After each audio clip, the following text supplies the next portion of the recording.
Hello दोस्तों, welcome back to my channel doctor Medex.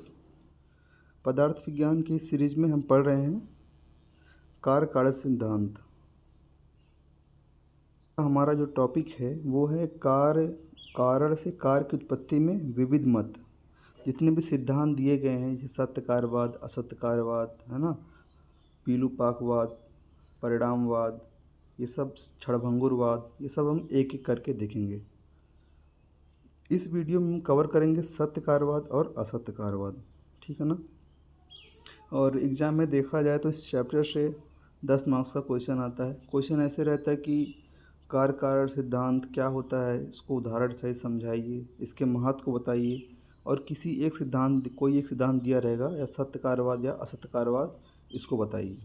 और कभी कभी 5 मार्क्स में जो क्वेश्चन आता है सीधे लिखा रहेगा कि सत्य कार्यवाद क्या होता है, समझाइए, ठीक है ना। इस तरह के जो क्वेश्चन आते हैं एग्ज़ाम में, ठीक। तो आगे हम बढ़ते हैं सत्य कार्यवाद। सत्य कार्यवाद क्या है? थ्योरी ऑफ एक्जिस्टेंट इफेक्ट, है ना। इसमें क्या है? कार्य कारण भाव पर आधारित सत्य कार्यवाद का सिद्धांत सांख्य दर्शन ने वर्णित किया है। इसका अगर एक सेंटेंस में समझें तो बिना कारण के कोई कार्य उत्पत्ति नहीं होता, ठीक। अब इसके मुख्य बिंदु, हाइलाइट्स, यही सब आपको याद करना है, ये लिखना है इसके अंदर कि सत्य कार्यवाद के मुख्य बिंदु क्या हैं। सत्य कार्यवाद के अनुसार कार्य के कारण से उत्पन्न होने से पूर्व कार्य का अस्तित्व कारण में रहता है। नया कार्य कोई उत्पन्न नहीं होता। जो कार्य अपने कारण में पहले से उपस्थित रहता है, साधनों द्वारा उसी की अभिव्यक्ति मात्र होती है। सत्य कार्यवाद नवीन पदार्थ की उत्पत्ति नहीं मानता, किंतु वह अभिव्यक्ति मात्र स्वीकार करता है। इसका एग्जाम्पल क्या है? अंधकार में दीपक लगाने से वहाँ स्थित वस्तुओं को अभिव्यक्ति मात्र होती है, उनकी उत्पत्ति नहीं होती, ठीक है ना।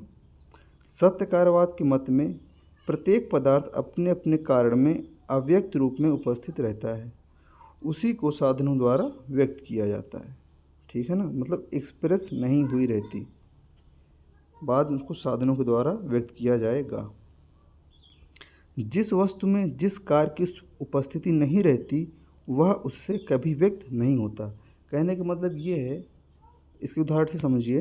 रेत में तेल की उपस्थिति नहीं होती, इसलिए किसी भी साधन द्वारा रेत से तेल नहीं निकाला जा सकता। सही बात है। तिल में तेल की उपस्थिति पहले से होती है, अतः साधनों द्वारा तिल से तेल निकाला जा सकता है, ठीक। जैसे लवण बोले तो नमक से मधुर रस नहीं बनेगा, है ना, क्योंकि वो इसका लवण रस होता है। किसी असत वस्तुओं का या किसी नए वस्तुओं का उत्पादन नहीं होता, अवस्थाओं का क्रम चक्र मात्र चलता है। तो आप जब इसका डेफिनेशन लिखेंगे उसके साथ साथ समझाने के लिए उदाहरण ज़रूर लिखना, और ये सब उदाहरण एज इट इज़ आपको याद होना चाहिए, या इससे मिलता जुलता जो आप बना के लिख भी सकते हैं, कोई बड़ी बात नहीं है, ठीक है ना। वस्तुओं के विनाश में भी उनका अभाव नहीं होता, अवस्था परिवर्तन मात्र होता है। इसका उदाहरण क्या है? शीत ऋतु में जो तालाब में जल भरा होता है वहीं ग्रीष्म काल में सूख जाता है। जल का अभाव नहीं होता, परंतु वह द्रव अवस्था को छोड़ देता है।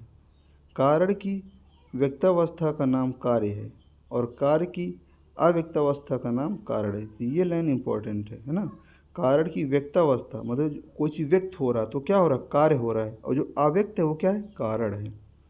Effect pre exist in its cause and is not a new creation but just a transformation of one from another। अब देखिए, सत्य कार्यवाद के समर्थन में 5 युक्तियाँ क्या क्या दी गई हैं, जो आर्गुमेंट इसको कहते हैं। सत्य कार्यवाद को सिद्ध करने के लिए 5 युक्तियाँ दी गई हैं।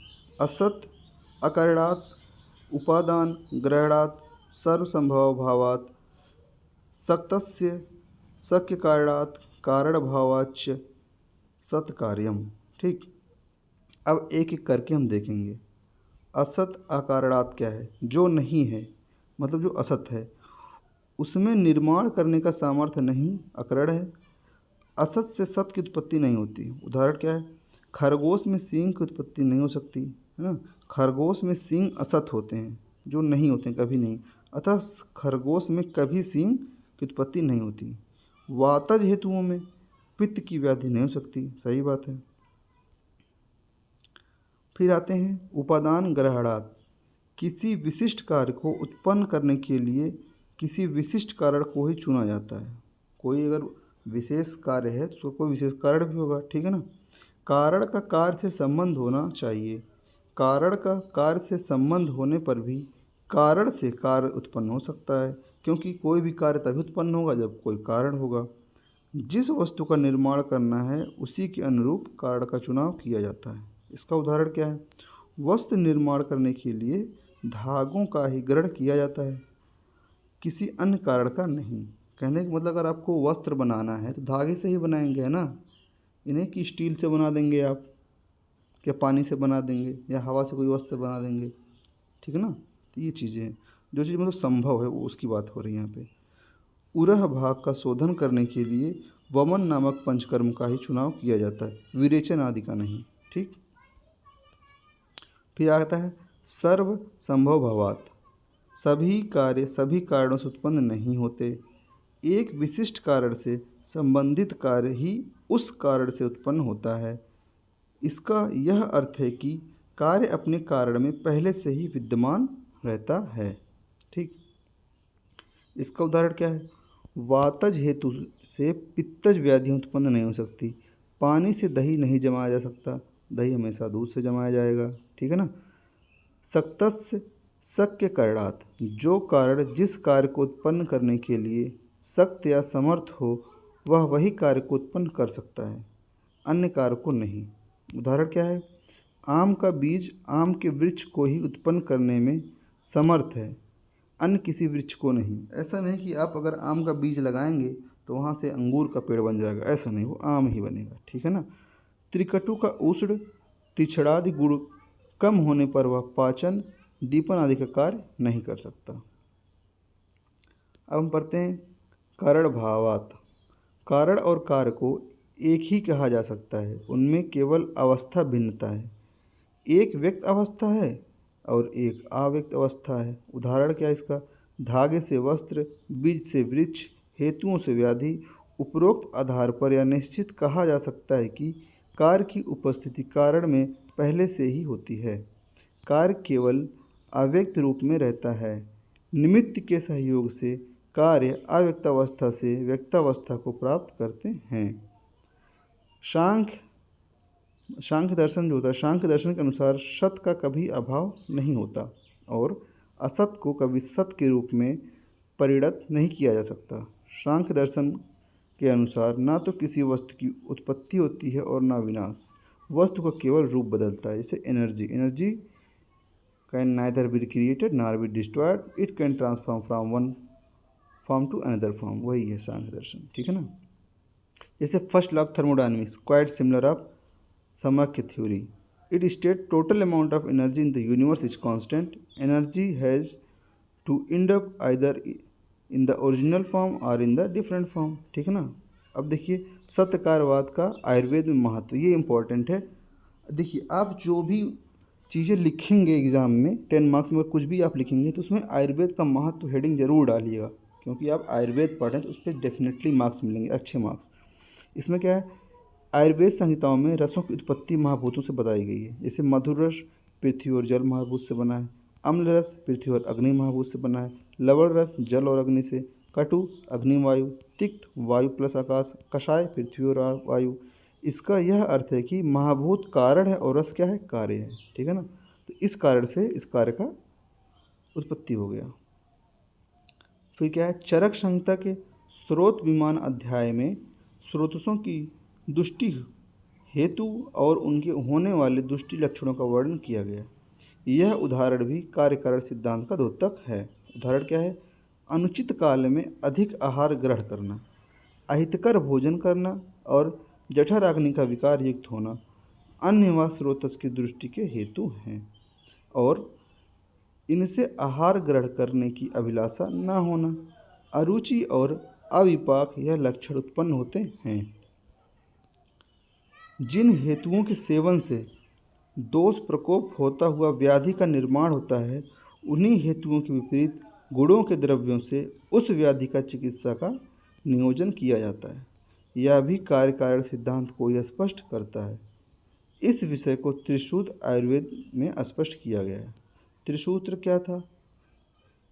हेतु से लक्षणों की उत्पत्ति और लक्षणों को देखकर औषधि की योजना। विकृत संतान रूपी कार्य की उत्पत्ति में बीज दुष्टि के कारण माना गया, ठीक है ना। तो ये था सत्यकारवाद, ठीक है ना। सत्यकारवाद की प्रमुख बिंदु क्या है? बिना किसी कारण के किसी भी कार्य की उत्पत्ति नहीं होगी, ठीक है ना। अब देखिए, अब हम पढ़ेंगे असत्यकारवाद। ये दूसरा सिद्धांत है असत्यकारवाद, theory of non existence extent effect, ठीक। असत्यकारवाद का सिद्धांत क्या है? वैशेषिक और न्याय दर्शन। इसका पर्याय क्या है? असत्यकारवाद को आरंभवाद भी कहते हैं। कार्य अविद्यमान होते हुए भी उसे उत्पन्न मतलब आरंभ किया जाता है। अगर कोई कार्य अविद्यमान है मतलब है ही नहीं तो उसे उत्पन्न किया जाएगा, तो वो क्या हो जाएगा? असत्यकारवाद। इसलिए इस सिद्धांत को आरंभवाद भी कहा जाता है। आरंभ मतलब कोई चीज़ की शुरुआत करना, ठीक है ना। अब इसके मुख्य बिंदु क्या क्या हैं, इसको देखना है। असत्यकारवाद के अनुसार कार्य के कारण से उत्पन्न होने से पूर्व कार्य का अस्तित्व कारण में नहीं रहता, ठीक है ना। कार्य एक सर्वथा नवीन रचना है, नया रचना है। उत्पत्ति से पहले इसका कोई अस्तित्व नहीं रहता। सही बात है। जब तक वो कुछ पैदा ही नहीं हुआ तो उसका अस्तित्व कहाँ से रहेगा। फिर आता है समवाय कारण और निमित्त कारण स्वतंत्र होकर कार्य उत्पन्न करने में असमर्थ होते हैं, किंतु जब ये कारण मिलकर व्यापार करते हैं तब कार्य की उत्पत्ति करते हैं जो कारण से भिन्न होता है। न्याय दर्शन यथार्थवादी है, इसलिए उत्पत्ति पूर्व कार्य की स्थिति को मानना यथार्थ विरुद्ध होगा।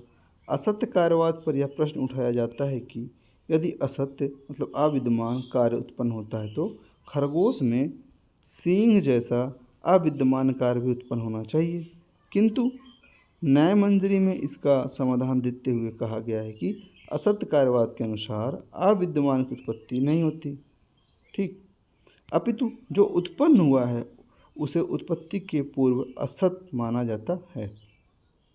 इसका उदाहरण क्या है?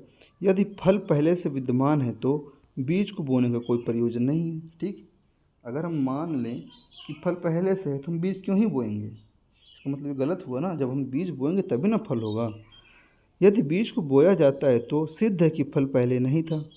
यदि मान भी लिया जाए कि बीज में फल छिपा था तो बोने से प्रकट हो गया तो भी असत्यकारवाद या आरंभवाद की पुष्टि होती है, ठीक है ना। मतलब बीज बोएं तो फल निकलना शुरू होगा, पेड़ बनेगा, पेड़ से फूल बनेगा, फूल से फिर फल बनेगा।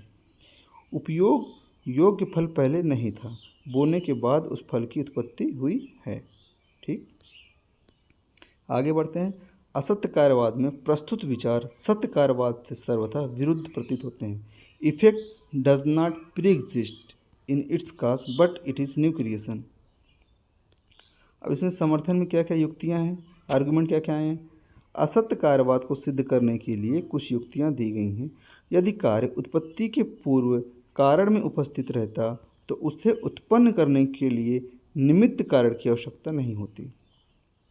उदाहरण, धागे रूपी कारण से वस्त्र रूपी कार्य उत्पन्न करने के लिए बुनकर निमित्त कारण की आवश्यकता होती है। अतः इससे सिद्ध होता है कि कार्य की उत्पत्ति से पूर्व कारण में नहीं होती।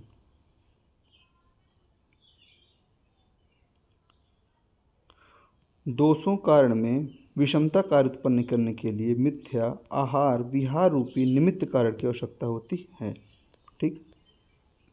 और 2 पॉइंट देखिए। यदि कारण में कार्य पहले से उपस्थित है तो दोनों का एक ही नाम होना चाहिए।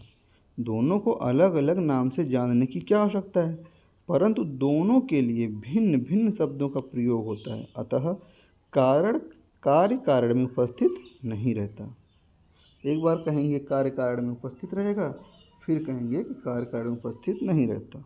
तो यहाँ आपको कंफ्यूज नहीं होना। तो सत्य कार्यवाद क्या है, असत्य कार्यवाद क्या है, इसका जो डिफरेंस वो आपको पता होना चाहिए, ठीक है ना। यदि कारण में कार्य पहले से ही उपस्थित रहता तो दोनों का उपयोग प्रयोजन एक ही होता। एग्जाम्पल क्या है? शरीर को ढकने के लिए धागे से वस्त्र बनाने की आवश्यकता नहीं होती, यदि वस्त्र और धागे का एक ही प्रयोजन होता, परंतु हम देखते हैं, प्रयोजन बोले तो उपयोग, परंतु हम देखते हैं कि कार्य और कारण दोनों का प्रयोजन भिन्न होता है, अतः कार्य कारण में उपस्थित नहीं रहता। ठीक। और अब हम देखेंगे कार्य और कारण में आकार की भिन्नता होती है। उदाहरण क्या है? वस्त्र और धागे के आकार में भिन्नता होती है। यदि कारण में कार्य पहले से ही उपस्थित रहता तो यह उत्पन्न हुआ, यह इससे बना है, ऐसा कहना उचित नहीं होता। यदि कारण में कार्य पहले से ही उपस्थित रहता तो उनमें संख्या का भेद नहीं होता, परंतु वस्त्र एक है और धागे अनेक। इम्पॉर्टेंट टॉपिक क्या है? आयुर्वेद में असत्यकारवाद। आयुर्वेदिक संहिताओं में असत्यकारवाद के कुछ उदाहरण मिलते हैं। जैसे संयोग के संदर्भ में हमें उदाहरण मिलता है, जैसे घृत एवं मधु के सम मात्रा में संयोग शरीर में विष पैदा करने देती है। कहने का मतलब हम बराबर मात्रा में, जैसे मान लीजिए 1 चम्मच घी 1 चम्मच शहद मतलब मधु हम नहीं खा सकते, ये जहर बन जाता है ना, विष की उत्पत्ति हो जाती है। परंतु अगर हम उनको अलग अलग मात्रा में लें तो ये अमृत के तुल्य है। ठीक। संस्कारो ही गुणांतरदानम, संस्कार से गुणों की परिवर्तन आता है का सिद्धांत भी असत्यकारवाद पर आधारित प्रतीत होता है। ठीक है ना। ये तो यहाँ पर ये वीडियो समाप्त होता है। तो सत्यकारवाद असत्यकारवाद आप अच्छे से पढ़िए, ये अक्सर यही आता भी है, सत्यकारवाद असत्यकारवाद। बाकी दो दो करके हम पूरा पढ़ा देंगे जितने भी सिद्धांत। ठीक है ना। समझ में आया हो तो लाइक कीजिए, शेयर कीजिए, सब्सक्राइब कीजिए। Thank you.